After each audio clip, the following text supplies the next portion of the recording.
अगस्त 2011 को अमरचंद नाम के एक व्यक्ति द्वारा राजस्थान के एक थाने में एक महिला की गुमशुदगी की रिपोर्ट दर्ज की जाती है। यह रिपोर्ट एक भवरी देवी नाम की महिला की थी जो पिछले 10-11 दिन से घर पर नहीं पहुंची थी। उसके पति ने यह बताया कि उसकी पत्नी जो है 10-11 दिन पहले किसी काम से घर से निकली थी और घर वापस नहीं पहुंचती है। उसकी पत्नी का नाम भवरी देवी था और ये भवरी देवी वही भवरी देवी थी जिसने राजस्थान की राजनीति में भूचाल लाने की बात कही थी। उसका दावा था कि उसके पास एक ऐसी सीडी है, उसके पास एक ऐसी सेक्स सीडी है जो यदि वो चल जाए तो राजस्थान के कई मंत्री और विधायक अपनी कुर्सी खो सकते हैं और राजस्थान की सरकार भी गिर सकती है। नमस्कार, सत श्री अकाल। मैं राजकुमार आज फिर हाजिर हूँ एक और कहानी लेकर। जी हाँ, आज की कहानी भवरी देवी की। ये वही भवरी देवी है जो राजस्थान की राजनीति में अच्छी खासी पकड़ बना चुकी थी।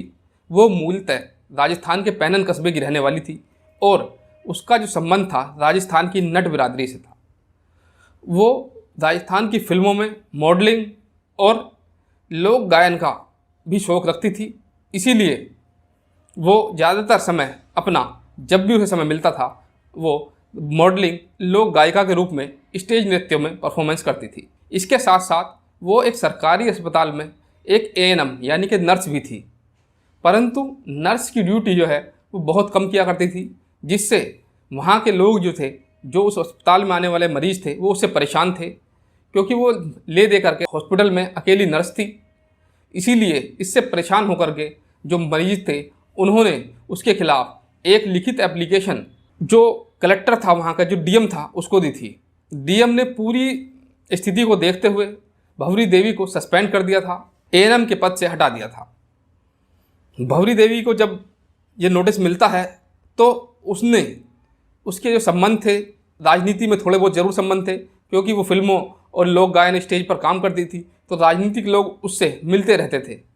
तो वो वहाँ के विधायक जो थे मलखान सिंह, उनके पास अपनी समस्या लेकर जाती है। विधायक मलखान सिंह ने उसे उस समय के जल संसाधन मंत्री महिपाल मदेरणा से मिलवाया। महिपाल मदेरणा और मलखान सिंह दोनों ने मिलकर वहाँ के कलेक्टर को उसकी समस्या बताई। कलेक्टर उनके राजनीतिक प्रभाव में आ गया और उसने भवरी देवी का सस्पेंशन कैंसिल कर दिया। जिसके बाद भवरी देवी ये तो समझ गई थी कि राजनीति के आसपास रहकर ही वो अपने लक्ष्य को हासिल कर सकती है, यानी कि पैसा, शोहरत, फिल्में और लोक गायन, सारे काम वो राजनीति के आसपास रहकर कर सकती है। भवरी देवी ने धीरे धीरे इन दोनों विधायक और मंत्रियों से नज़दीकियाँ बढ़ानी शुरू कर दी, जिसके बाद इनके रास्ते, इन दोनों को रास्ता बनाकर वो राजनीति में घुसने के इंतजाम करने लगी। भवरी देवी, महिपाल मदेरणा और मलखान सिंह तीनों से उसके शारीरिक संबंध भी स्थापित हुए। पर भवरी देवी ने इसके साथ ही, क्योंकि वो बहुत चालाक औरत थी, उसने इन संबंधों को सीडी के रूप में, सीडी की शक्ल अख्तियार दी और उन पलों को कैद कर लिया था, जिसका फ़ायदा वो आने वाले भविष्य में उठाने की उसने पूरी प्लानिंग कर रखी थी। समय बीतता गया, 7-8 साल भवरी देवी को मलखान सिंह और महिपाल मदेरणा दोनों ने अपने फ़ायदे के लिए इस्तेमाल किया। परंतु जब इलेक्शन नज़दीक आया राजस्थान का, 2010 की बात थी, तो भवरी देवी को राजनीति में जाने की इच्छा हुई और उसने महिपाल मदेरणा से एमएलए के टिकट की गुजारिश की। परंतु जब ये बात महिपाल मदेरणा और मलखान सिंह दोनों को समझ में आई कि भवरी देवी राजनीति में आना चाहती है, तो उन्होंने बिल्कुल उसे इग्नोर करना शुरू कर दिया। परंतु इसी समय भवरी देवी जो थी वो जयपुर पहुंचती है और बीजेपी के विधायकों से बातचीत करती है। बीजेपी विधायकों को बताती है कि उसके पास एक ऐसी सीडी है, यदि वो चल जाए तो कांग्रेस की चूल्हे हिल जाएंगी।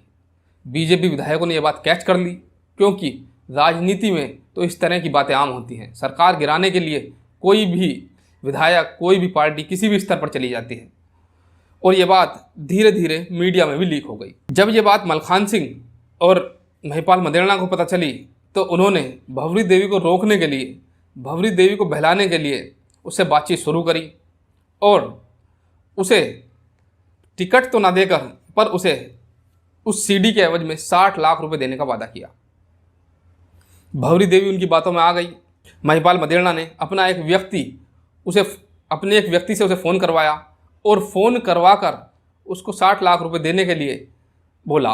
पर उसके पहले ही यह शर्त रख दी कि पैसे तभी मिलेंगे जब जो व्यक्ति वो सीडी को पूरी तरह देख लेगा कि उसमें कुछ है भी या नहीं।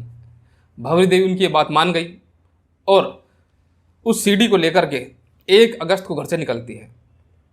वो उसका आखिरी दिन था जिस दिन लोगों ने उसे देखा था।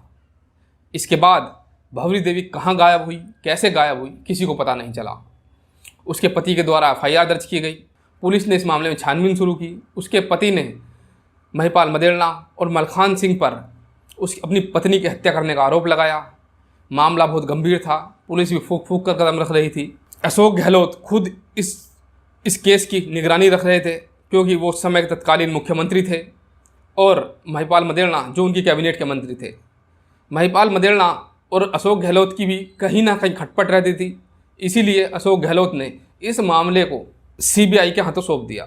CBI ने इस मामले में सबसे पहले महिपाल मदेरणा और मलखान सिंह को अरेस्ट किया और अरेस्ट करने के बाद जब उन्होंने पूरी बात बताई तो पूरा राजस्थान इस बात से सन्न रह गया था कि किस तरह से इन्होंने भंवरी देवी की हत्या की। क्योंकि जैसा कि महिपाल मदेरणा ने बताया था कि उन्होंने भंवरी देवी को सीडी देने के लालच में बुलाया था और फिर एक राजू जो व्यक्ति पहले से ही एक अपराधी किस्म का व्यक्ति था और कई मर्डर के केस उस पर चल रहे थे, उसने भंवरी देवी के साथ में जीप में बैठकर वो सीडी देखनी शुरू करी थी। वो सीडी जीप के ही DVD प्लेयर में देखी गई थी। 52 मिनट तक वो सीडी राजू यानी कि शहाबुद्दीन द्वारा देखी गई। जब उसने देखा उस सीडी में महिपाल मदेरणा पूर्ण नग्न स्थिति में थे, उसकी ये बात समझ में आ गई थी। तो उसने भंवरी देवी को पैसे ना दे करके वहीं पर उसकी हत्या करने की साजिश रच दी और भंवरी देवी और सोहनलाल जिस व्यक्ति ने उसको फ़ोन किया था, उन दोनों ने अपने जूतों की नोक से ही जीप की सीट के नीचे भंवरी देवी की कुचल कर हत्या करती थी। और लाश को ठिकाने लगाने के लिए एक और अन्य व्यक्ति का सहारा लिया गया, जिसने लाश को पहले उस व्यक्ति को सौंपी जाती है और राजस्थान की एक छोटी नहर के नज़दीक उसका वहीं पर लाश को जला करके उसी नहर में उसकी अस्थियां विसर्जित कर दी जाती हैं। उसकी हड्डियां, उसकी राख उसमें डाल दी जाती है। CBI ने जब उस नहर में तलाश शुरू करी तो वहाँ पर कुछ हड्डियां मिली, एक अंगूठी मिली, जिसके आधार पर यह तय हो गया कि ये भंवरी देवी की हैं और उसकी हड्डियों का DNA टेस्ट कराया गया तो वो हड्डियां भी भंवरी देवी की निकली। इस पूरे केस में 16 से 17 लोगों को गिरफ्तार किया गया और सबको जेल के अंदर डाला गया। और कुछ दिन पहले ही इसमें अभी जो मुख्य आरोपी थे महिपाल मदेरणा, उनकी भी मृत्यु हो चुकी है। सब लोग आज के समय में जमानत पर हैं। यह केस अब भी चल रहा है। राजस्थान की राजनीति में भूचाल लाने वाली भंवरी देवी अब इस दुनिया में नहीं है। पूरे राजस्थान ने देखा कि सत्ता, साजिश और सीडी की एक कहानी पूरे राजस्थान में वायरल हुई। राजनीति का एक काला चेहरा भी लोगों के सामने आया।